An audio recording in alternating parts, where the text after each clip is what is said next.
Ini gara-gara korek api yang matches biasa tuh ditaruh di dashboard terus kena panas. Jadi meleduk nih, ya Allah. Viral, sebuah mobil nyaris terbakar akibat sebuah korek api gas yang diletakkan di dashboard.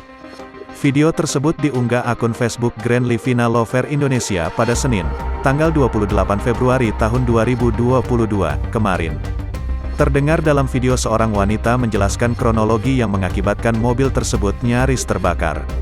Tampak dalam video, mobil tersebut terlihat terbakar bagian dashboardnya dan kaca depannya pun tampak pecah. Disebutkan juga bahwa penyebabnya adalah sebuah korek gas yang diletakkan di dashboard mobil yang meledak akibat suhu panas dalam mobil. Wanita tersebut terlihat sangat syok dan gemetar.